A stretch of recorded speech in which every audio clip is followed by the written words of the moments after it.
Hello friends, welcome to my YouTube channel KL study friends. CTET 2022 हमारी math pedagogy की ये class number 4 रहेगी।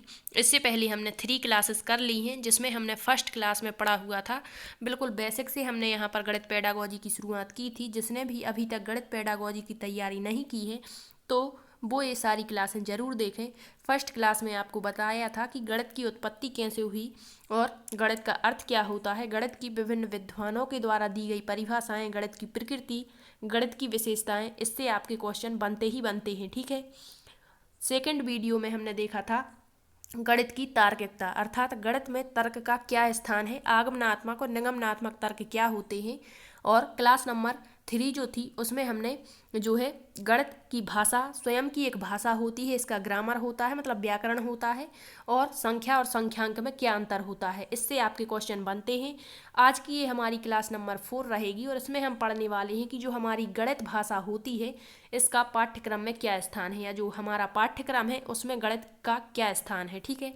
तो आप यहाँ पर देख सकते हैं कि आज हम क्या क्या देखने वाले हैं, और ये केवल वही पॉइंट यहाँ पर लिए गए हैं जो आपके एग्जाम्स में यहाँ से क्वेश्चन बनते हैं। ठीक है। तो यहाँ पर हम पढ़ेंगे कि गणित का पाठ्यक्रम में स्थान क्या है, अर्थात केवल यहाँ गणित की ही बात नहीं, सभी जितने भी हमारे विषय होते हैं उनका पाठ्यक्रम में अपना अपना अलग अलग स्थान होता है। तो हमें पढ़ना है कि गणित का क्या स्थान है।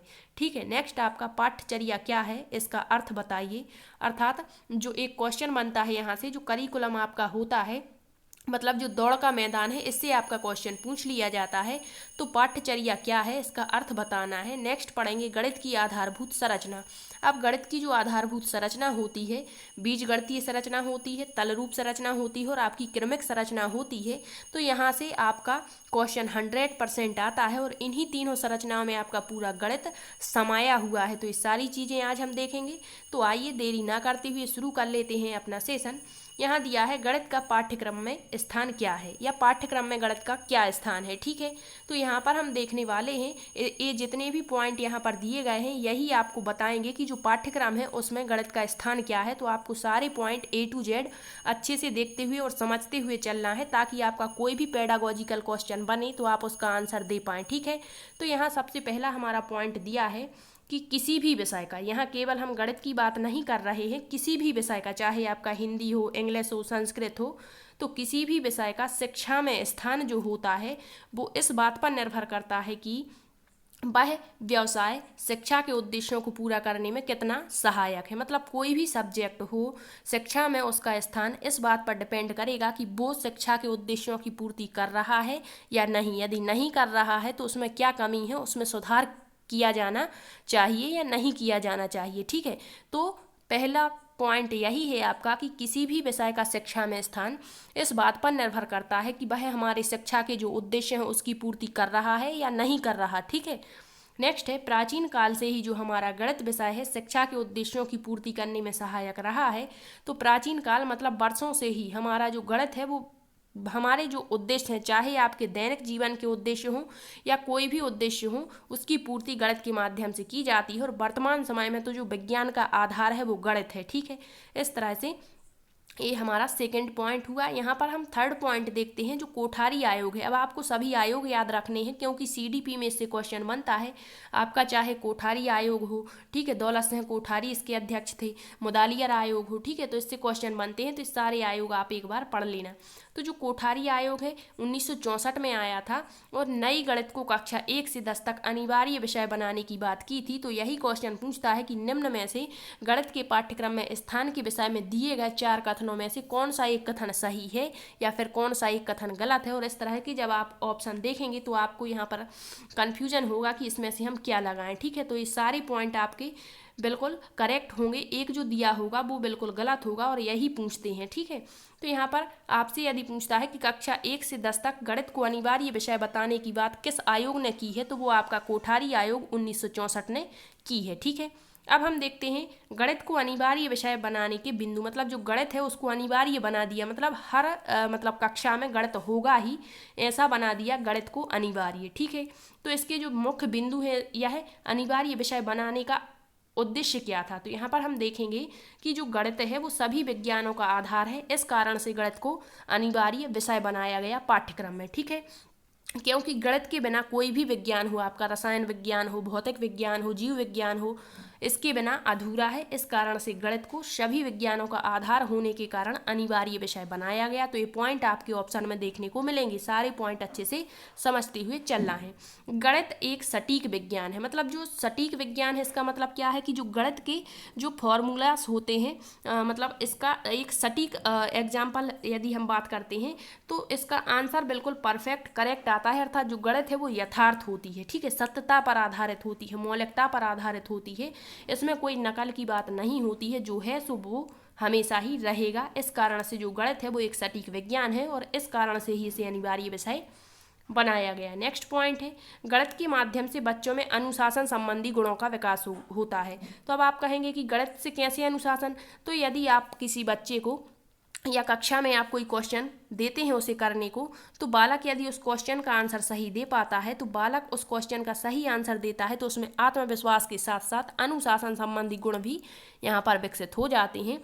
तो जो गणित है यह अनुशासन संबंधी गुणों का विकास करता है, इस कारण से भी गणित को अनिवार्य विषय बनाया गया। ठीक, नेक्स्ट है, गणित तार्किक दृष्टिकोण उत्पन्न करता है, मतलब बच्चे में तर्क करने, जिज्ञासा, रुचि विकसित होती है, इस कारण से गणित को अनिवार्य विषय बनाया गया। इतना अन्य सब्जेक्ट में रुचि नहीं लेगा जितना बालक गणित विषय में रुचि लेता है। ठीक, नेक्स्ट है, गणित का ज्ञान चरित्र निर्माण और नैतिकता के विकास में सहायक होता है। बिल्कुल, गणित का विकास जो है, गणित विषय का जो ज्ञान है वो नैतिकता में सहायता प्रदान करता है, इस कारण से जो गणित है उसको अनिवार्य बनाया गया। नेक्स्ट है, गणित के माध्यम से बालक नियमित रूप से, क्रमबद्ध रूप से सही तरीके से काम करना सीखते हैं। जैसे आपने कोई गणित का एक सूत्र बालक को दिया, तो जब तक बालक उस सूत्र का सही प्रयोग नियमित रूप से क्रमबद्ध नहीं करेगा तब तक वो उस क्वेश्चन को सॉल्व नहीं कर पाएगा। इसी कारण से जो गणित होता है वो एक क्रमबद्ध रूप से चलता है, इस कारण से गणित को अनिवार्य विषय बनाया गया। मतलब ये अनिवार्य बनाए गए विषय के कारण एक उद्देश्य है गणित के। ठीक है, तो ये सारे याद रखना, कोई भी ऑप्शन में आ सकता है। नेक्स्ट है, दैनिक कार्यों में गणित की महत्वपूर्ण भूमिका होती है, इस कारण से बनाया गया। फिर दिया है, गणित मानसिक शक्तियों को विकसित करनी, मतलब बालक यहाँ पर अपनी मानसिक शक्तियाँ क्या होती हैं आपकी, तो तर्क, जिज्ञासा हो गई, रुचि हो गई, ठीक है, इसके अलावा आपका बुद्धि हो गया, समस्या समाधान हो गया, ये सारे आपके मानसिक शक्तियों के अंतर्गत आते हैं। तो इन सबको विकसित करने का कार्य अन्य विषयों की जो अपेक्षा गणित है वो अधिक करता है, इस कारण से गणित को अनिवार्य विषय बनाया गया। तो ये सारे जो पॉइंट हैं आपको अच्छे से समझ में आ चुके होंगे, इसी कारण से गणित को अनिवार्य विषय बनाया गया और पाठ्यक्रम में इसका विशेष महत्व रखा गया। ठीक है, अब हम देखेंगे पाठचर्या। तो एक आपका होता है पाठ्यक्रम और एक होता है पाठचर्या। तो आपने अभी तक जहाँ भी पढ़ा होगा वो पाठ्यक्रम को ही करिकुलम मानते हैं और यही बताते हैं, जो कि गलत है। पाठ्यक्रम मतलब होता है आपका सिलेबस और पाठचर्या जो होती है वो होती है आपकी करिकुलम, अर्थात पाठचर्या सबसे बड़ा और विस्तृत क्षेत्र माना जाता है, इसी के अंतर्गत आपकी सारी चीज़ें आ जाती हैं पाठचर्या के अंतर्गत। जैसे इसी में आपका पाठ्यक्रम आ जाएगा, इसी में आपकी कोई एक विशेष यूनिट आ जाएगी, इसी के अंतर्गत आपका कोई एक क्वेश्चन भी इसके अंतर्गत आता है। ठीक है, तो पाठचर्या सबसे विस्तृत क्षेत्र माना जाता है। अब हम देखेंगे कि पाठचर्या अर्थात करिकुलम होता क्या है। तो सबसे पहले इस शब्द की उत्पत्ति देख लेते हैं। जो करिकुलम शब्द है यह लैटिन भाषा के करियर से बना है और इसका अर्थ होता है दौड़ का मैदान। ठीक है, तो यही क्वेश्चन पूछा गया था कि जो करिकुलम शब्द है, और क्वेश्चन भी गलत पूछा था, वहाँ पर पाठ्यक्रम दिया था, पाठ्यक्रम को करिकुलम दिया था इंग्लिश में, तो पूछा था जो पाठ्यक्रम होता है दौड़ का मैदान, यह लैटिन भाषा की यहाँ पर दिया था कि किस भाषा से लिया गया है, तो वहाँ पर ऑप्शन था लैटिन भाषा, इसके अलावा फ्रांसीसी दिया गया था, फ्रेंच भाषा दी गई थी। ठीक है, तो आपको पता होगा कि जो दौड़ का मैदान, इसका अर्थ भी हम आगे देखेंगे, तो ये लैटिन भाषा का शब्द है। ठीक है, पाठचर्या को करिकुलम, जबकि पाठ्यक्रम जो होता है आपका उसे सिलेबस कहा जाता है। ठीक, नेक्स्ट है शिक्षा के अंतर्गत इसका अर्थ क्या होता है हमारी पाठचर्या का। तो देखते हैं कि शिक्षा के अंतर्गत इसका अर्थ होता है छात्रों का कार्य क्षेत्र, अर्थात छात्रों के दौड़ का मैदान। यहाँ दो शब्द दिए गए हैं आपके, दौड़ और मैदान। तो यहाँ पर देखते हैं कि यहाँ पर जो मैदान का अर्थ पाठचर्या से है और दौड़ का अर्थ छात्रों द्वारा अनुभव और उनकी क्रियाओं से है।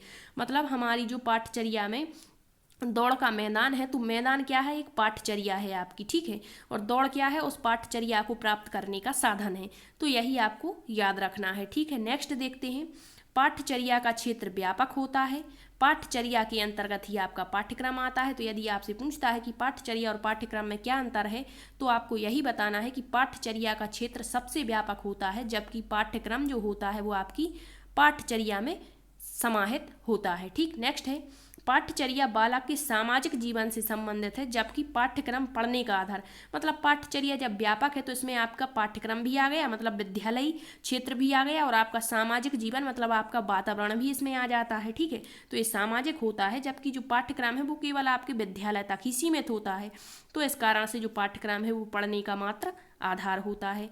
नेक्स्ट पॉइंट है पाठचर्या में बालक का समग्र विकास होता है, मतलब संपूर्ण विकास होता है। अब आप चाहे यहाँ पर आपकी विद्यालयी सामग्री ले लें, मतलब केवल पढ़ना ही नहीं होता इसमें शामिल, इसमें सभी कौशल शामिल होते हैं आपके। ठीक है, इसमें खेल कूद आ जाएगा, आपका अन्य प्रतियोगिताएं जो होती हैं, मतलब समग्र विकास, आपका सामाजिक जीवन का जो विकास, वातावरण में कैसे विकास हुआ है, सारी चीज़ें इसमें आ जाती हैं। जबकि पाठ्यक्रम में केवल बौद्धिक पक्ष, बौद्धिक जिसे हम मानसिक पक्ष कहते हैं हमारे, केवल इसका विकास होता है। जबकि इसमें सभी पक्षों का विकास होगा, चाहे आपके शारीरिक पक्ष हो, संवेगात्मक पक्ष हो, बौद्धिक पक्ष हो, मतलब इसमें सबका विकास होगा। ठीक है, इस कारण से केवल यहाँ पर हमने 3 पॉइंट लिए हैं इनमें अंतर बताने को। इनमें कई डिफरेंट हो सकते हैं, लेकिन आपको इतने में ही समझ में आ गया होगा कि पाठचर्या क्या है और पाठ्यक्रम क्या है।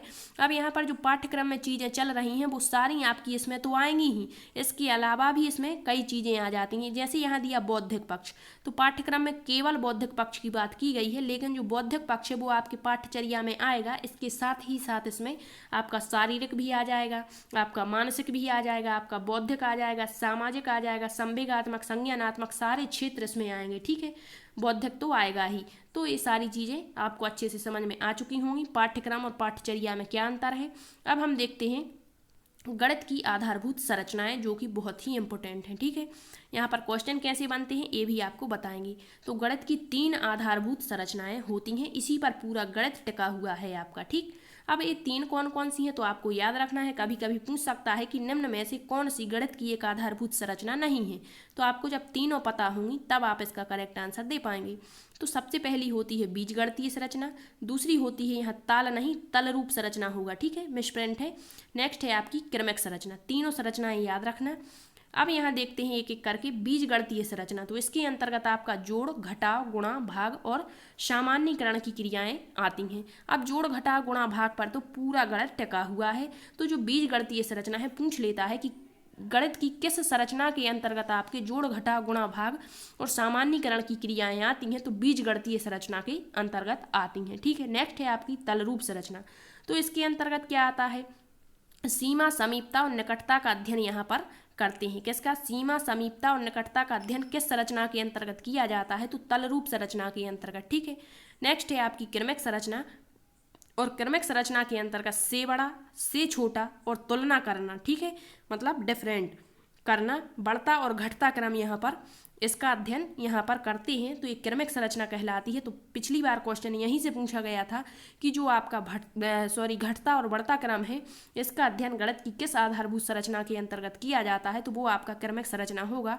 ठीक है, तो ये सारी संरचनाएं और इसके अंतर्गत किसका अध्ययन किया जाता है ये याद रखना, इससे आपका क्वेश्चन बनता है। ठीक है, आई होप आपको ये सारी जानकारी अच्छी लगी होगी और सेशन पसंद भी आया होगा। इसके बाद नेक्स्ट क्लास में हम अपना नेक्स्ट टॉपिक रखेंगे।